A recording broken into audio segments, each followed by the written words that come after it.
సాయి.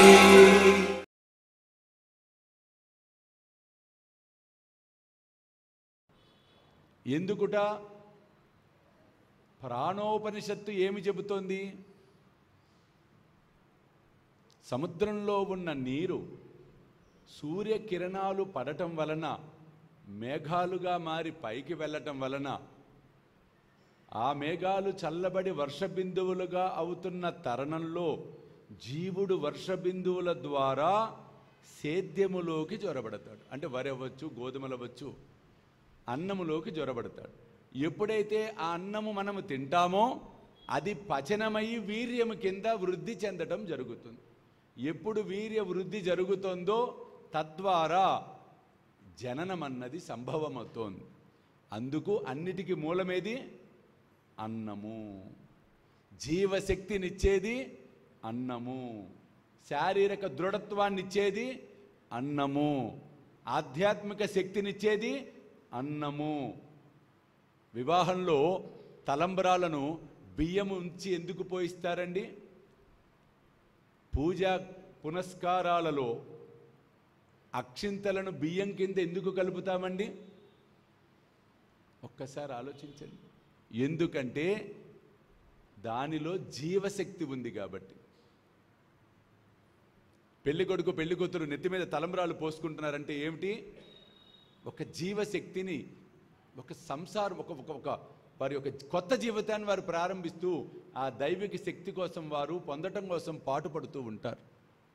అలాగే పూజలో అక్షింతలు ఎందుకంటే భక్తి శ్రద్ధలతో ఆ బియ్యానికి స్వీకరించే గుణం ఉంది కాబట్టి మన భక్తిని చొప్పించి దైవానికి సమర్పించటం అనేది జరుగుతోంది. కాబట్టి వేలాది మంది సాయి భక్తులు ఎదురు చూస్తూ ఉన్న ఘడియలు మరలా రాబోతూ ఉన్నాయి.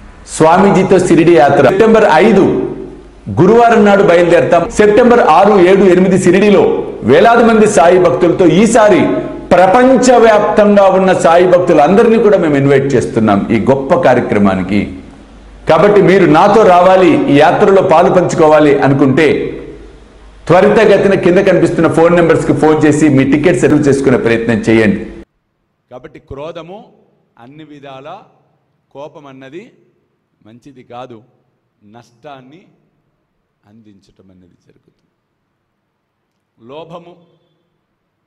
లోభత్వం మంచిది కాదు. లోభము ఈజ్ నథింగ్ బట్ పీనాసితనం, కంజూస్ హిందీలో చెప్పాను. ఆ మధ్యలో జెమిని టీవీలో నా ప్రవచనం వచ్చేటప్పుడు అఖండ జ్యోతులు వెలిగించండి అయ్యా, అఖండ దీపాలు పెడితే మంచిది అని చెప్పడం జరిగింది ఒక ఎపిసోడ్.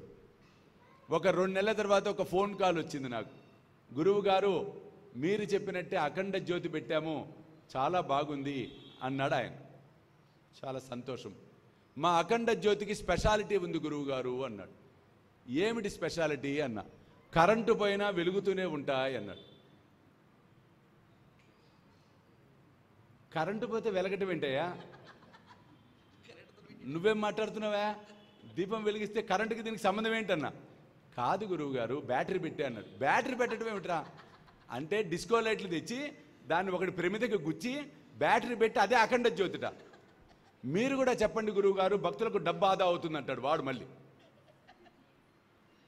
ఆకలితో ఉన్నవాడికి పట్టడన్నం పెడితే నాకు చెందుతుంది అని సాయి మనందరికీ సాయి సచ్చరిత్ర ద్వారా తెలియచెప్తామనేది జరిగింది. కాబట్టి పట్టడన్నం అనేది కాదు, కడుపు నిండా ఆకలితో ఉన్న వారికి భోజనం పెట్టే కార్యక్రమమే శ్రీ సాయి భోజన్. కాబట్టి మీరు కూడా ఈ అద్భుతమైన మహాయజ్ఞంలో పాలు పంచుకొని సాయి కృపకు పాత్రలు కావాల్సిందిగా కోరుతున్నాను. వివరాలకు కింద కనిపిస్తున్న ఫోన్ నెంబర్స్ కి ఫోన్ చేయండి. చూస్తూనే ఉండండి శ్రీ సాయి సర్వస్వం యూట్యూబ్ ఛానల్. చూడండి, లోభత్వం కాకపోతే. ఇంకొక ఆయన ప్రశ్నించాడు, అగరబత్తి స్టిక్స్ వెలిగిస్తున్నాం గురువు గారు, ఖర్చు ఎక్కువ అవుతుంది, పూజ అయిపోగానే దాన్ని నలిపేసి మళ్ళీ నెక్స్ట్ డే వెలిగించుకోవచ్చా అని అడిగాడు. ఇంకొక ఆమె అడిగింది, దీపారాధన చేస్తున్నాం గురూజీ, పూజ అయిపోగానే ఒత్తిని నలిపేస్తే నూనె దీపము ఒత్తి ఉంటాయి కదా, నెక్స్ట్ డే వెలిగించుకోవచ్చు కదా అని అడిగింది. ఇంకొక తండ్రి అడిగాడు, మేము గులాబ్ పూలు గురువారం బాబాకు వేస్తాం గురూజీ, అబ్బాబ్బా 7 రోజుల పాటు అవి వాడిపోవు, అలాగే 7 రోజులు బాబాకు ఉంచచ్చు కదా అని అడిగాడు ఇంకొక ఆయన. ఎప్పుడు గుర్తుపెట్టుకోండి, పూజా ద్రవ్యాలు ఏవైతే ఉన్నాయో ఒక రాత్రి గడిచినాయి అంటే అవి నిర్మాల్యముతో సమానము. నిర్మాల్యం అది చద్దికూడు లాంటివి.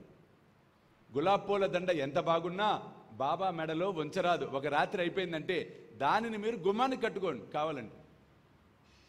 అది చేయకూడదు. ఈ మధ్య కొన్ని చోట్ల చూస్తున్నాం. ఒక ఆయన ఈ సలహా కూడా ఇచ్చాడు నాకు. ఏం లేదు గురూజీ, రోజు పూలు దొరకట్లా, సిరిడిలో పూలమాల దొరికింది ఒకటి నాకు, భలే ఉంది గురూజీ, ప్రతి 6 నెలలకు ఒకసారి ఉతికి దాన్ని మళ్ళీ వేస్తూ ఉంటా బాబా మెడలో అని.